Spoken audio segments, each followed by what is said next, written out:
Line Webtoon has been launching a lot of new series every month.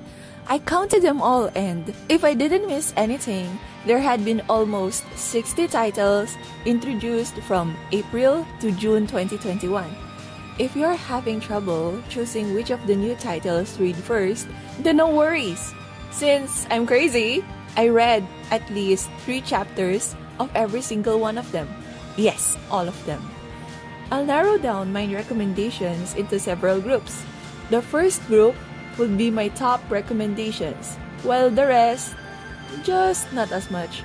So, I'll cut to the chase. I'll start with the titles which I love best this quarter. At number 1 is Teenage Mercenary. It's also known as Mercenary Enrollment. There's been a number of action manhwa in a school setting with an overpowered MC like this one.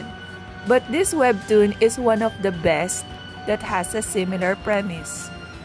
The action scenes are amazing, the art is awesome, and there are so many wholesome moments, it's easy to fall in love with the characters.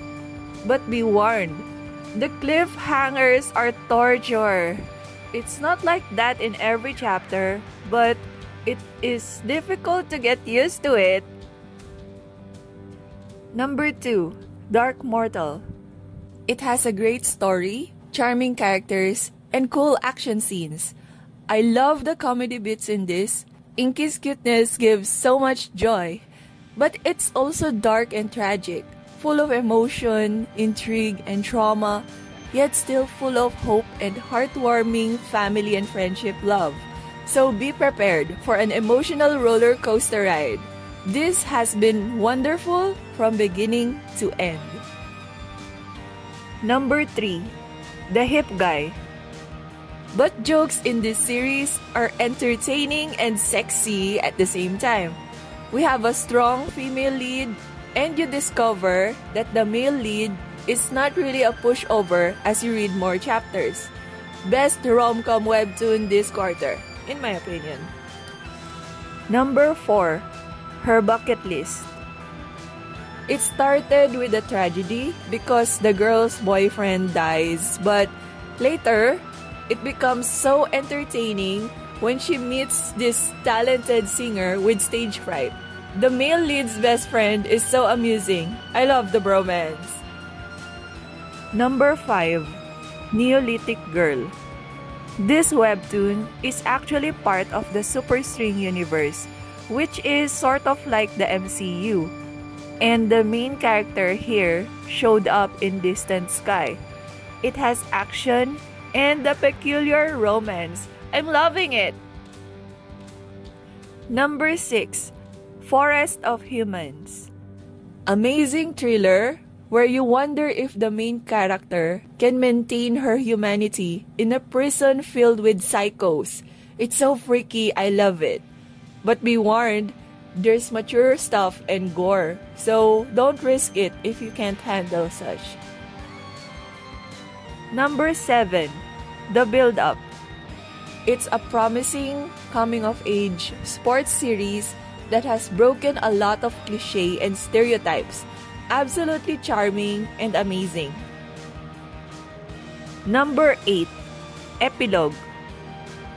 The art might not be that appealing, but it's an excellent thriller that keeps you at the edge of your seat from beginning to end.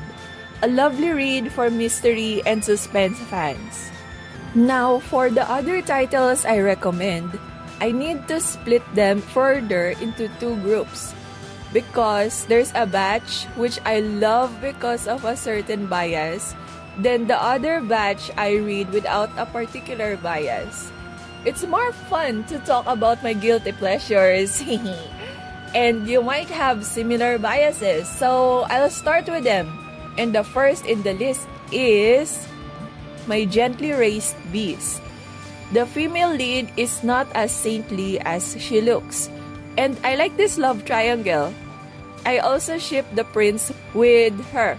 You'll see the cuteness as you read more. Number 2, The Snake and the Flower. It's so gloomy, which I'd like to avoid even if the story is not bad. But the fun stuff started when the main character's assistant showed up. I now read for their entertaining dynamics. Number 3. Return to Player. I read this for the super awesome female lead and some other minor characters. This is boring without her. Number 4. His Majesty's Proposal. I read it for the good-looking emperor and the second main couple. They're more interesting than the main couple. Number 5. Sixth Sense Kiss. There's something attractive about blushing, good-looking bosses. Number 6. Little Rain. I'm more of a dog lover, but the kitty pretty boy's cuteness overload is irresistible. Number 7. When the Day Comes. The romance between the idol and the female lead's best friend is so adorable. I love and care about them more than the main characters. Number 8. So, I married the anti-fan. At first, I only liked the male lead's manager, but later I started to like the main couple. Number 9. Let Me Stay Over Tonight. I don't understand why I'm still reading this myself. Maybe it's because of the celebrity dude has a childhood crush on the female lead. Another idol romance in this list. Number 10. She's Hopeless. I only like the male lead. If it starts to become boring, I might drop it eventually, like how I dropped the creator's other works. Sorry. Number 11. Love Falls Like Rain. I hate love triangles most of the time, but I give stories about soulmates a chance. Number 12. The Ember Knight. It was kinda boring, but I found out the main character had a beloved twin brother. Ugh! Now for the next batch, these are other titles that I follow and really like. First in the list is Dear X. It's a well-written psychological thriller.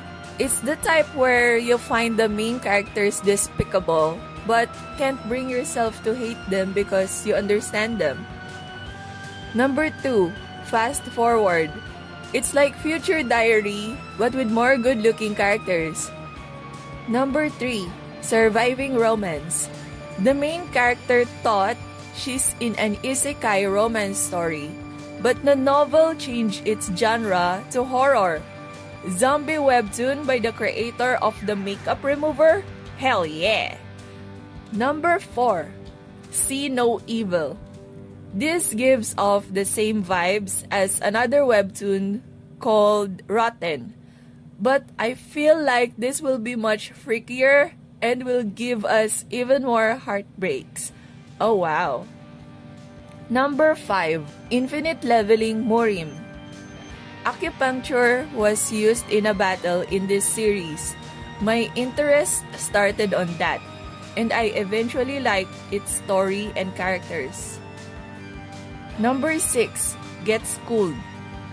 There are other series wherein bullies get a taste of their own medicine. But in this webtoon, the MC is not the usual overpowered high school student. Number 7, My Roommate is a Gumiho. The male lead is kinda boring, but everything else is very amusing. Number 8, Villain to Kill. It's about a hero who got reincarnated to a villain. There's wholesome stuff and interesting characters. Because of that, even if a revenge series usually bores me, this has become fun to read. Number 9, A Man's Man. MC going back to the past to change things for the better. It's not very original if compared to many power fantasy manhwa out there, but this isn't in a fantasy setting. Then we have something pretty unique. Number 10. Beyond Virtual. If you just do your best to ignore the female lead's pathetic obsession to her favorite idol, this is pretty good and interesting. Number 11. How to Survive a Romance Fantasy. It's a parody to the isekai fantasy romance trope. So, don't take it seriously and it can be fun. Number 12. Boyfriends. I prefer love stories with just one true love. But this one had consent and it's very amusing. If you're open to those things, then this is one entertaining read. Number 13. Rooftops and Roommates. It was fun to read the struggles of a hunky gargoyle trying to fit into human society. His brother is nice too. Number 14. Everything is Fine. Its first 3 chapters were very powerful. Gave me goosebumps despite looking so cute. The succeeding ones aren't as impactful but still pretty intriguing. Number 15. If AI Ruled the World. The stories are really good but always tragic. I need to be emotionally stable before reading its one-shot stories. Now, about these titles, although I acknowledge them to be pretty good and interesting, I just don't find them enjoyable to read. I do want to know what will happen later in the story though, so I either just read spoilers or select a random unread chapter from time to time. Because of that, I can't say I recommend them, but I'm sharing to you anyway since it might be interesting enough for you to read every chapter. Last but not the least, these are the titles which didn't make it in the recommendations list at all. To be honest, I don't really hate any of them, but I couldn't make myself appreciate them either. In other words, they're simply not my type. But if it happened to be your type, then good for you. They deserve love too. And that's all for this video. Thanks for watching. Bye!